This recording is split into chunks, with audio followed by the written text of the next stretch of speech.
네, 오늘은 우리 성령의 오심 이라는 제목으로 함께 하나님 말씀을 나누도록 하겠습니다. 여러분들은 무엇인가를 애타게 기다려 보신 적이 있으신가요? 저는 참 기다림에 익숙했던 삶을 살았던 것 같습니다.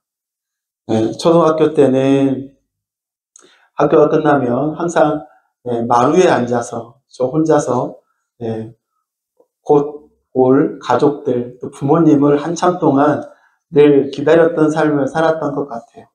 그때는 저의 친구가 집 마당에 놀고 있는 강아지, 닭, 오리, 그리고 이쪽 한편에 있는 돼지, 이게 제 친구여가지고 걔네들을 항상 이렇게 돼지와 놀고 닭과 놀고 뭐 오리와 놀았던 것 같아요. 매번 그렇진 않았습니다. 저도 친구가 있었어요. 친구랑 놀기도 했지만 주로 많이 그렇게 부모님을 한참 기다렸던 것 같아요. 그렇게 한참 있다 보면 이 동네를 울리는 오토바이 소리가 들립니다. 붕. 근데 여러분 놀랍게도 남의 집 오토바이와 우리 부모님 오토바이 소리가 구별이 돼요. 그래서 부모님이 오신다 그러면 제가 이렇게 물건을 어디다가도 빨리 제자리 하고 마치 공부하고 있는 것처럼 이렇게 기다렸던 것 같아요. 근데 그렇게 부모님이 오시면 어렸으니까 그때가 참 너무 기쁘고 반갑고 행복했던 기억이 나요. 참 많이 기다렸던 그런 시간이었던 것 같아요. 근데 그때만이 아니었어요. 저는 초등학교 때부터 하나님께 기도했습니다. 하나님, 저 25살에 결혼하게 해주세요. 초등학교 때부터 25살에 결혼하게 해달라고 기도를 했어요. 25살까지 되려면 10년도 넘었는데 한참 많이 기다렸죠. 제가 25살이 딱 되었습니다. 강원도 어느 지역에 군대에 저는 있었어요. 이렇게. 그리고 그때 결혼하지 못하고 더 기다렸습니다. 29살에 그래서 결혼을 하게 됐죠. 참 기다림은 저에게 참 익숙한 것 같아요. 여기 뉴질랜드에 오기까지 비자를 신청해 놓고 한참을 기다렸습니다. 참 그 기다림이 좀 더디고 또 힘들었지만 저는 좀 기다림에 익숙해지고 훈련된 사람이라 잘 보낼 수가 있었던 것 같아요. 근데 여러분 그런 모든 기다림의 끝에 다 동일하게 제가 느끼는 감정들이 있었습니다. 뭐 어렸을 때도 그랬고 또 비자의 문제도 그랬었고 결혼도 그랬고 이 기다림의 끝에 결과를 보았을 때는 항상 제 안에 감사와 기쁨이라는 이런 동일한 결과가 저에게 주어지더라고요. 기다림 끝에 오는 감사와 기쁨. 여러분도 그런 경험 있지 않습니까? 하나님 앞에 직장의 문제로 또 사업의 문제로 자녀 또 손녀 손자의 문제로 하나님 앞에 간절히 기도했을 때 그 기다림의 끝에 하나님의 응답하심 그 결과를 딱 맛봤을 때 여러분 마음 가운데 하나님에 대한 감사와 기쁨이 막 생기지 않았나요? 여러분 이러한 기쁨을 오늘 본문에 있는 제자들이 아마도 그러한 감사와 기쁨을 경험하지 않았나라는 생각을 해보게 돼요. 왜냐하면 예수님께서 부활하시고 제자들과 40일 동안 함께 계셨습니다. 40일 동안 계시면서 하나님 나라는 이런 거야. 하나님 나라는 이런 곳이야. 끊임없이 하나님 나라에 대해서 제자들에게 가르치셨잖아요. 그리고 마침내 예수님께서 승천하셨습니다. 승천하시면서 제자들에게 하신 하나님의 말씀이 있죠. 아버지께서 약속하신 그 성령이 오실 것이다. 그러니까 너희들은 다른 곳을 가지 말고 예루살렘에서 그대로 그 오실 성령을 기다려라 라는 이 말씀을 주신 거죠. 근데 여러분 참으로 그런 오실 거다라는 말씀을 주셨는데 하나님 예수님께서 며칠 뒤에 올 거다. 언제쯤 올 거다. 10번만 기다려. 뭐 이런 시기에 대해서는 말씀을 안 하셨어요. 제자들은 그러니까 그 예수님의 말씀의 약속만을 붙잡고 계속해서 그냥 사모함으로 기다리는 것, 그들이 할 수 있는 최선의 노력이었습니다. 그래서 오늘 본문 1절에도 보니까 오순절이 되어서 그들은 모두 한 곳에 모여 있었다. 이렇게 시작하고 있잖아요. 제자들은 그 약속을 여전히 붙잡고 여전히 신뢰하고 하나님께서 약속하신 그 성령이 오실 것이라 믿고 이때까지도 기다리고 있었던 것이죠. 그 기다림 끝에 오순절날 약속하신 성령이 그들에게 오셨습니다. 여러분, 제자들의 마음이 어땠을까요? 기다림 끝에 드디어 오신 성령님을 그들이 만나고 경험했을 때 여러분 얼마나 감격스러웠겠습니까? 또 얼마나 기뻤을까요? 그리고 예수님께서 약속하신 그 말씀이 진짜로 이루어지는 것을 보면서 예수님을 믿고 있었지만 다시 한번 더 굳세게 확신할 수 있는 마음이 생기지 않았겠습니까? 여러분, 이처럼 믿음으로 기다렸을 때 맛보는 열매, 그것은 무엇과도 바꿀 수 없는 큰 기쁨이고 감사였을 거예요. 제자들도 그 기쁨과 감사를 경험했을 것입니다. 근데 여러분, 성령님이 이들에게 오셨을 때 단지 이러한 기쁨을 느끼고 감사를 하는 마음을 받으시기 위해서 성령님이 오셨을까요?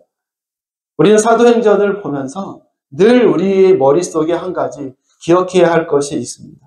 그 한 가지를 놓쳐서는 안 되죠. 바로 성령님께서 이 땅에 오신 진짜 이유와 진짜 목적을 우리는 기억해야 하는 것입니다. 제자들에게 감사와 기쁨을 주기 위함도 아니고 제자들에게 더욱더 굳센 믿음의 확신을 주시기 위함도 아니었어요. 성령님께서 이 땅에 오신 진짜 목적, 그것은 바로 복음이 만방에 퍼져가게 하는 것, 복음이 만방에 증거되게 하기 위한 것, 이것이 성령이 오신 진짜 목적이고 진짜 이유라는 것을 우리는 기억해야 하는 것입니다. 그 생각을 가지고 사도행전을 계속 봐야 되는 거죠. 이처럼 성령이 오심으로 여러분 복음을 위한 증인들의 출발 신호탄이 여러분 쏘아진 것입니다. 예루살렘에 멈춰서 기다려라 라고 했던 이 예수님의 명령이 이제는 해지가 된 거예요.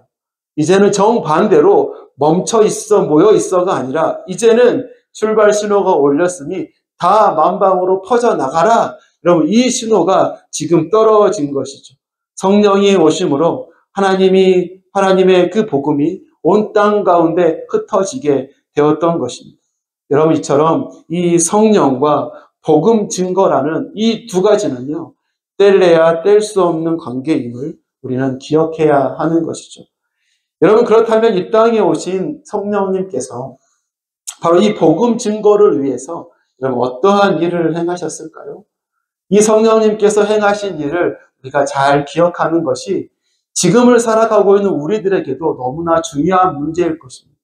왜냐하면 우리가 살아가고 있는 이 세대도 성령의 시대를 우리는 살아가고 있기 때문이죠. 그리고 하나님께서 생명을 주어 이 땅을 살아가게 하신 우리들에게도 하나님이 기대하는 한 가지, 동일한 한 가지, 하나님의 복음이 우리를 통해서 흘러가는 것이기 때문입니다.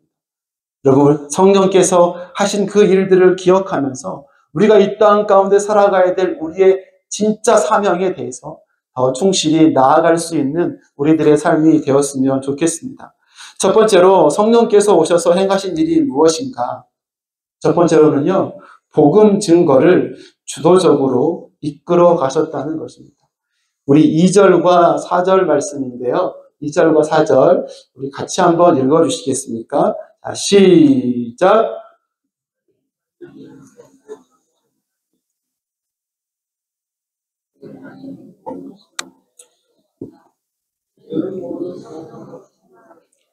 성령이 시키시는 대로 각각 방언으로 말하기 시작하였다.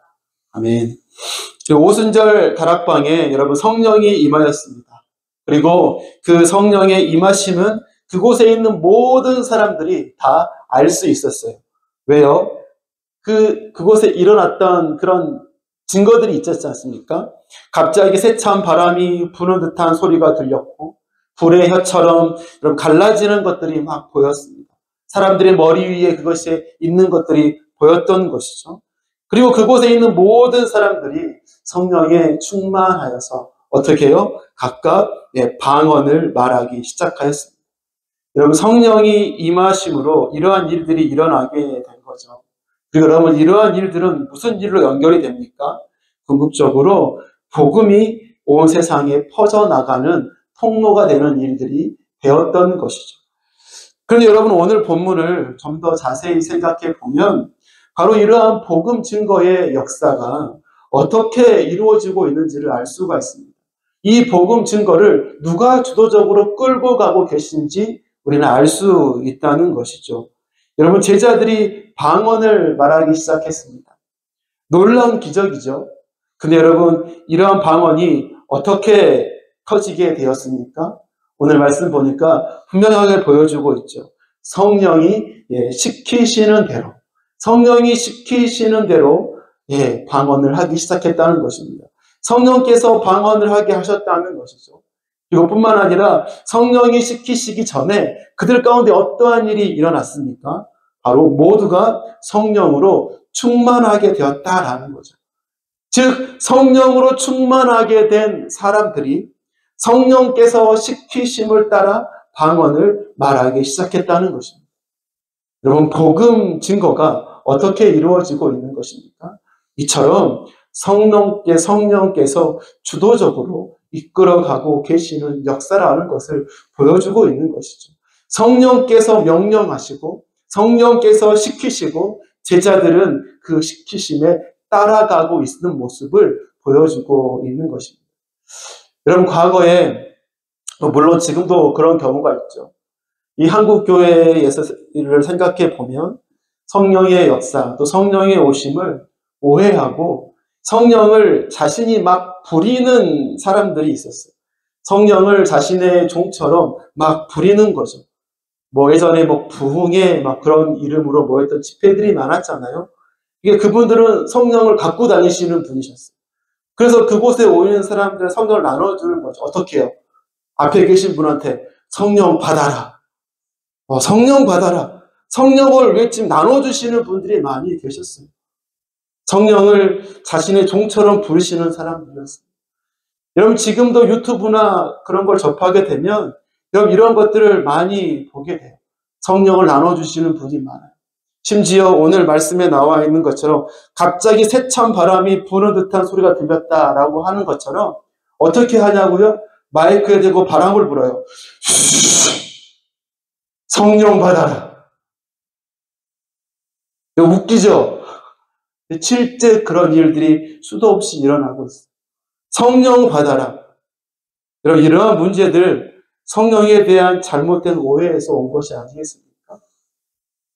오늘 본문에 나와 있는 것처럼 여러분 성령 충만이라는 것은 여러분 나에게 어느 한쪽이 비어서 그것을 채우는 그런 것을 이야기하는 것이 아닙니다. 제가 타고 다니는 자동차가 기름이 떨어졌으니까 주유소 가서 기름을 채워가지고 만땅 채우는 여러분 그런 개념으로 성령 충만을 말하고 있는 것이 아니죠. 썼다가 찼다가 줄어졌다가 성령님이 10%, 20%, 어떻든 100% 여러분 이러한 것을 의미하는 것이 아닙니다. 우리가 예수 그리스도를 영접한 순간 여러분 성령님은 우리와 항상 함께 계신 줄로 믿습니다. 우리 한 사람 한 사람은 거룩한 하나님의 성전이요 성령의 전인 것이죠. 그 성령님은 여러분 우리 안에 적어지지도 부족하고도 채워지고 여러분 그렇게 계시는 것이 아니죠. 그렇다면 성령 충만이라는 것이 무엇일까요? 여러분 저는 전에 합동신학대학원 대학교 제 은사님이시고 전 총장님이셨던 정창균 교수님께서는 바로 그분의 책에서 이 성령 충만에 대해서 이렇게 이야기했어요. 성령이 나를 온전히 지배하는 것이다. 성령이 나를 통제하시고 성령이 지배하는 것이다.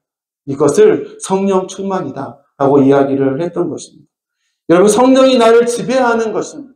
성령님이 나를 다스리시는 것입니다. 성령님이 나를 지배하기 때문에 성령 충만한 사람의 삶이 어떤 것일까요? 오늘 오순절 다락방에 나왔던 그 제자들의 모습처럼 성령 충만하여서 성령이 지배하여서 명령하신 그 일을 오늘 말씀에 나와 있는 것처럼 성령이 시키시는 대로 행하는 사람이 되는 것입니다. 성령 충만한 사람의 모습인 거죠. 여러분 이처럼 우리들은 어느 누구도 성령을 지배할 수 없습니다. 우리의 마음대로 성령을 이렇게 하고 저렇게 하고 할 수 있는 게 아닙니다. 오히려 그 반대인 거죠. 성령께서 나를 다스리시고 지배하시고 나를 이끌어 가시는 것이 성령님이심을 우리는 기억해야 하는 것입니다. 그렇기 때문에 지금도 일어나는 수많은 성령의 역사들과 은혜들, 여러분 그 모든 것들을 우리가 바라볼 때에 우리는 어떻게 생각해야 되는 것입니까? 어떠한 사람의 특별한 힘이 아니라 성령께서 주도적으로 이끌어 가신다. 우리 한 사람 한 사람은 도구이고 통로이다 하는 사실을 기억해야 되는 것이죠. 초대교회의 복음이 그렇게 증거되었습니다. 그 복음이 각 지역에 교회를 세웠습니다. 그 복음이 세계 곳곳에 전파되었고 그 복음이 저와 여러분에게도 여러분 닿아지게 되어진 것이죠. 이 모든 복음의 증거의 역사가 어떠한 사람의 수고와 노력으로 된 것이 아니라 제자들을 통해서 증인들을 통해서 역사하신 그 성령님의 주도적인 이끌어 가시는 사역이었음을 우리는 기억해야 하는 것이죠. 지금도 성령님은 우리 가운데 여러분 그렇게 역사하십니다. 누군가 문득 생각나게 하시고 누구를 위해서 문득 기도하게 하시고 누군가 쓰러져 있는 한 사람이 생각나서 그 사람의 아픔이 나의 아픔이냐 내 가슴을 찢으면서 기도하고 엎드리게 하시고 그 사람을 불쌍히 여기는 마음을 내안해 주시고 예전엔 하지 못했지만 내 마음에 그 한 영혼을 사랑하는 마음 때문에 예전과는 다르게 용기를 내어서 그 사람에게 복음을 전하는 그 일, 여러분 성령께서 우리의 삶을 지배하시고 이끌어 가시고 있기 때문에 여러분 이러한 사역과 일들이 우리 가운데 일어나게 되는 것입니다. 사랑하는 친구에게 끊임없이 복음을 전했습니다.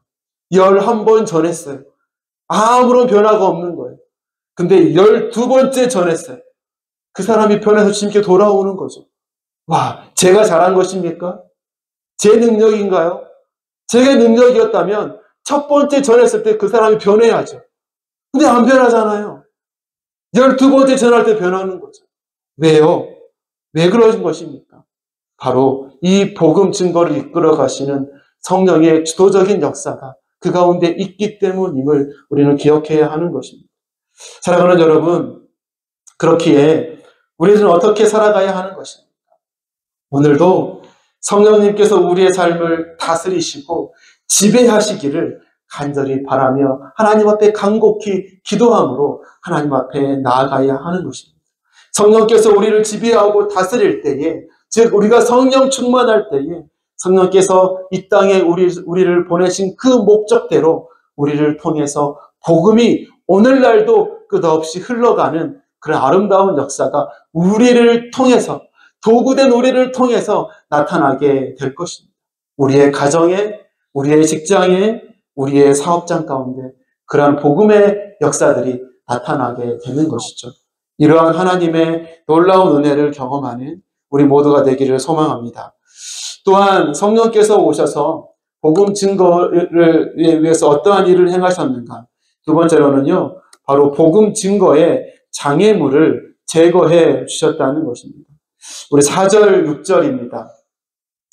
짧으니까 다시 한번 읽겠습니다. 시작.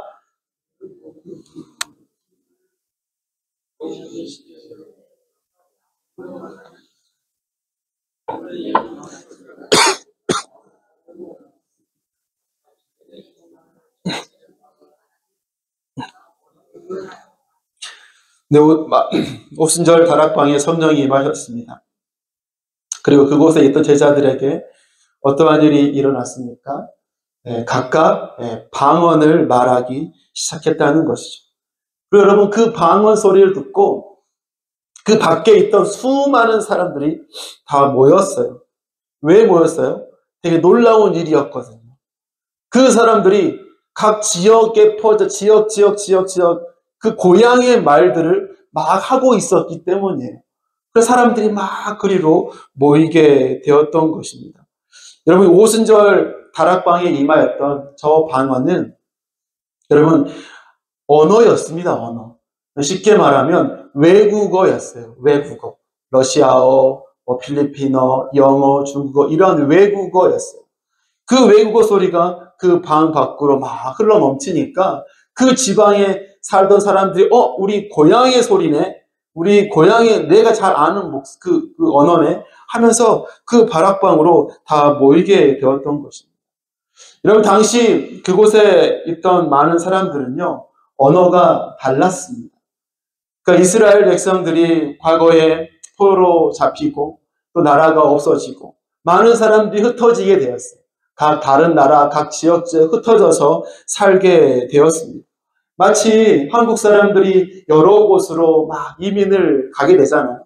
근데 이민 1.5세대, 이민 2세대, 이민 3세대, 이민 4세대 되면 어때요? 한국 사람인데 한국말을 하지 못하는 일이 생기지 않습니까?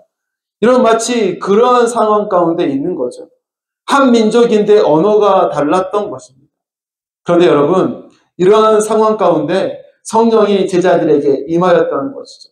그리고 제자들이 그 다른 각자의 언어대로 방언을 하기 시작했다는 것입니다. 그 나라들이 어떤 나라였는가, 어떤 말이었는가, 오늘 우리가 아까도 읽었지만 8절부터 11절에 보면 기록이 되어 있습니다. 그런데 우리 모두가 저마다 태어난 지방의 말로 듣고 있으니 어찌 된 일이요? 우리는 바데 사람과 메데 사람과 엘란 사람이고 메소포타미아와 유대와 갑바도기아와 본도와 아시아와 부르기아와 바밀리아와 이집트와 구레네 근처 리비아의 여러 지역에 사는 사람이고 또 나그네로 머물러 있는 로마 사람과 유대 사람과 유대계에 개종한 사람과 크레타 사람과 아라비아 사람인데 우리는 저들이 하나님의 큰 일을 방언으로 말하는 것을 듣고 있어 하고 말씀을 보여주고 있는 것입니다. 여러분, 이처럼 각 지방의 수많은 말들로 제자들은 방언을 하고 있었습니다. 이러한 성령의 일하심으로 여러분 어떠한 일이 일어나는 겁니까? 궁극적으로 결론적으로 바로 복음 증거에 큰 장애물이 여러분 이 순간 제거되고 있었던 거예요. 복음을 전할 때 여러분 방해되는 장애물들이 많이 있지 않습니까? 그것이 어쩌면 우리의 내면의 장애이고 내면의 문제일 수도 있죠. 또 복음 증거함에 있어서 또 우리의 외면적인 문제가 장애물이 될 수도 있습니다. 근데 여러분 복음을 전하기 위해서 그래서 가장 기본적으로 있어야 될 게 무엇입니까? 복음을 전하면서 가장 기본적인 거, 예? 말은 통해야죠. 말은 통해야죠. 안 그래? 말이 통해야지 전도할 수 있고 설득도 할 수 있고 또 증거도 할 수 있고 예수님 자랑도 할 수 있는 거 아니겠습니까? 말이 통해야죠.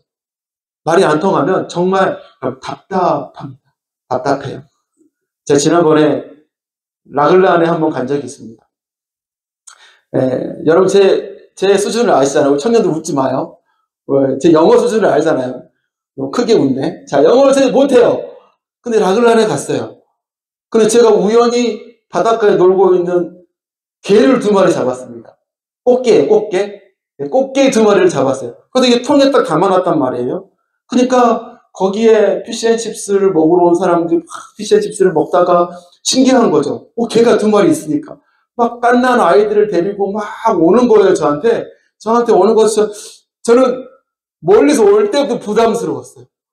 멀리서 나한테 오면 안 되는데 저한테 오는 거예요. 눈이 마주쳤어요. 눈이 마주쳐서 저한테 뭐라 이야기를 하는 거예요.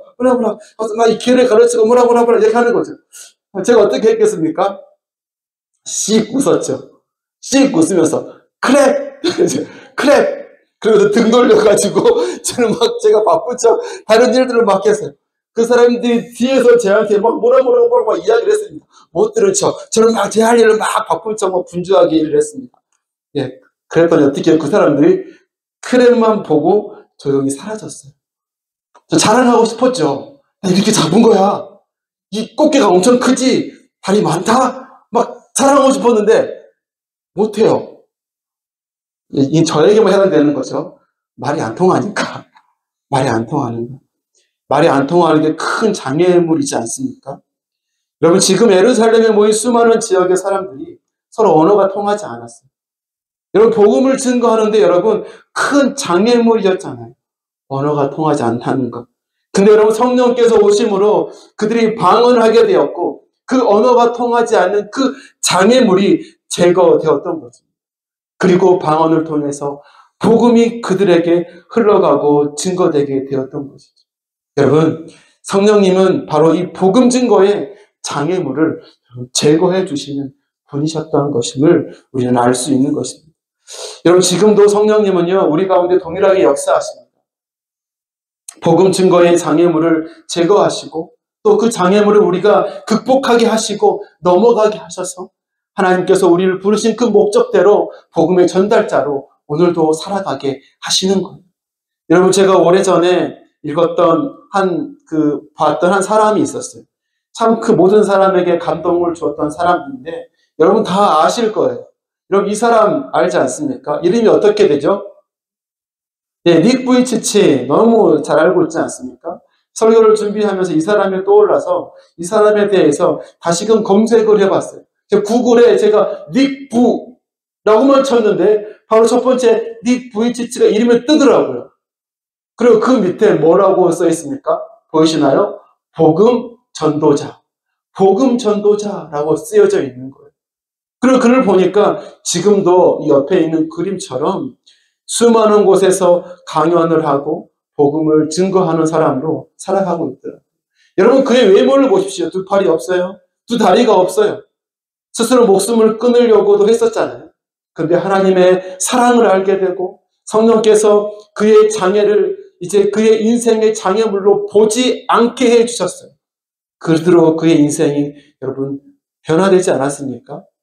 닉 부이치치에게 있어서 진짜 장애는 불편한 몸이 아니라 아무것도 할 수 없고 나는 무능한 존재야, 의미 없는 존재야, 나는 버림받은 존재야 라고 생각하는 그 자신의 생각과 마음이 그의 인생의 진짜 장애물이었는지도 모르겠어요.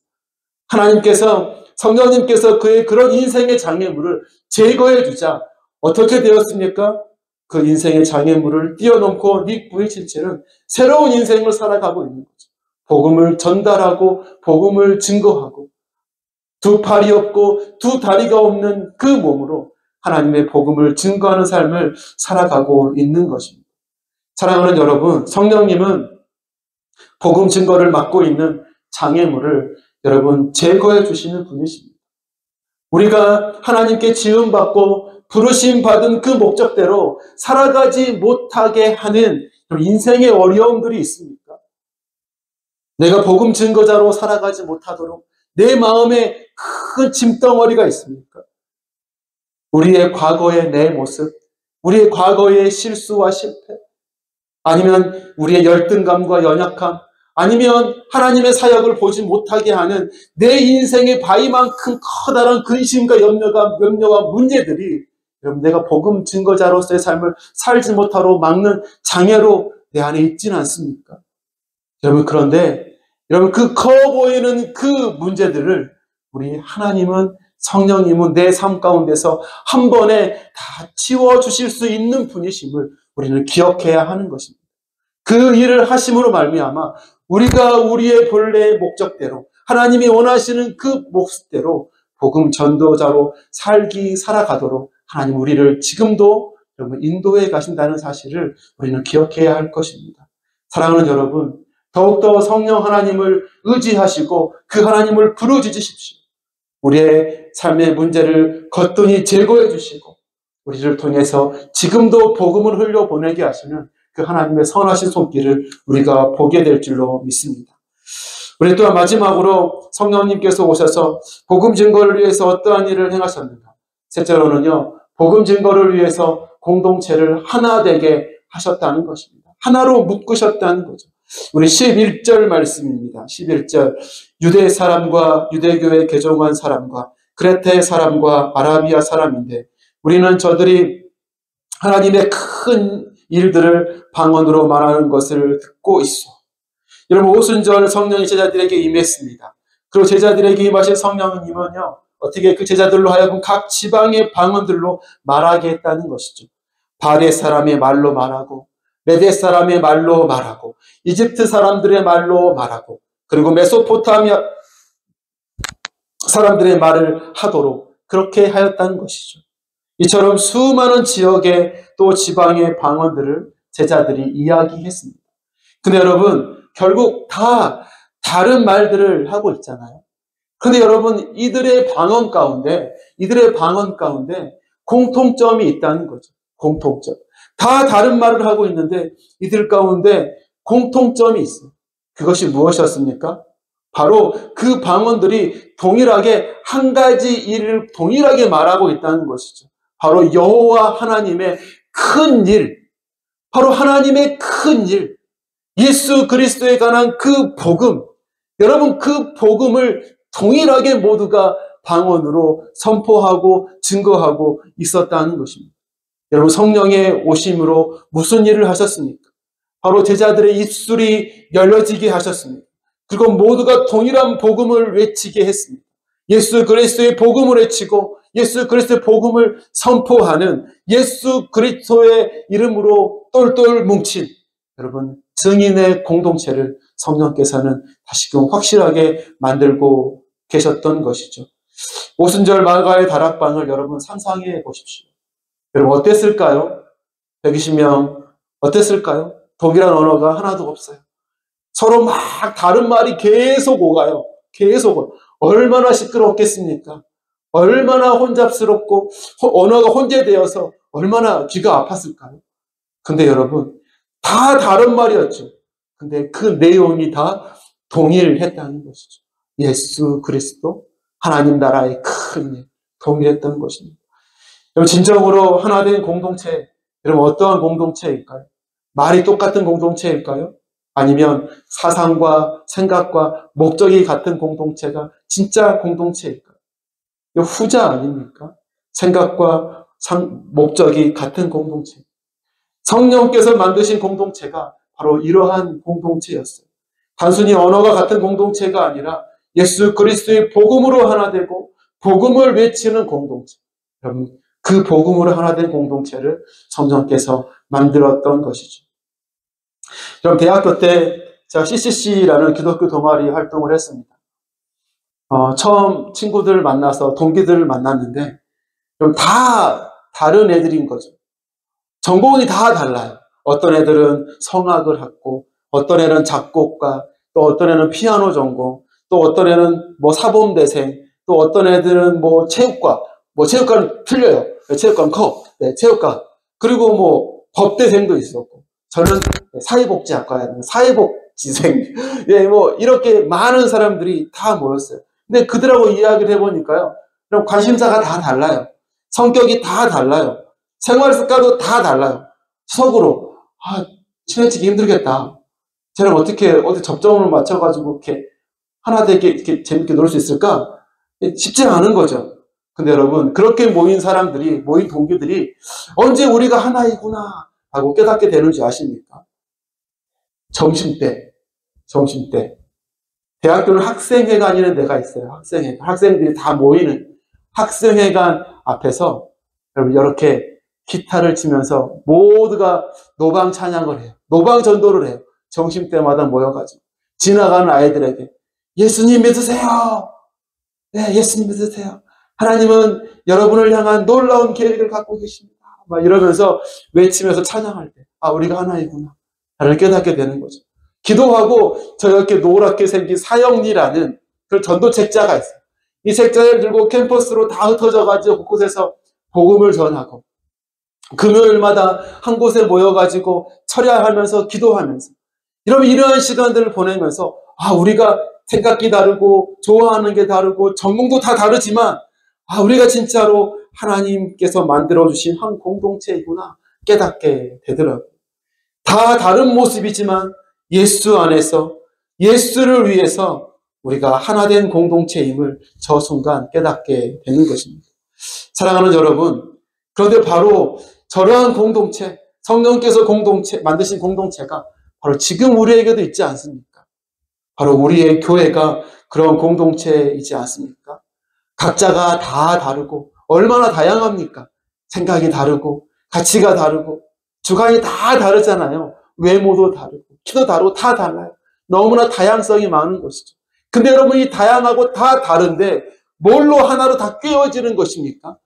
예수 그리스도로 다 다른 사람 한 사람이 예수 그리스도 한 분으로 다 꿰어져 가지고 하나가 되어지는 것. 성령께서 만드신 하나의 공동체이지 않습니까? 하나님은 지금도 하나님께서 만드신 이 공동체를 통해서 이 땅 가운데 생명의 복음을 흘려보내고 계신 것이죠. 이 교회 공동체를 통해서 하나님의 생명력이든 말씀이 증거되고 선포되게 하신다는 것입니다. 지금도 죽은 자를 교회를 통해서 살려내시고 계신다는 사실을 우리가 기억해야 하는 것이죠.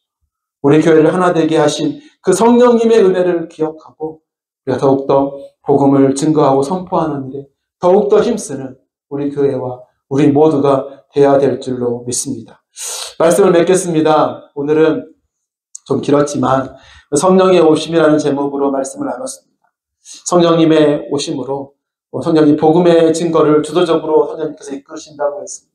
또 복음 증거의 장애물을 제거하시고 또 하나된 공동체로 성령께서 만드셔서 복음을 흘려보내신다라고 했습니다. 오순절 마가 다락방에 임하신 성령님은 이 말미암아서 이 복음이 각 지방 사람들에게 증거되었고 결국은 사도행전의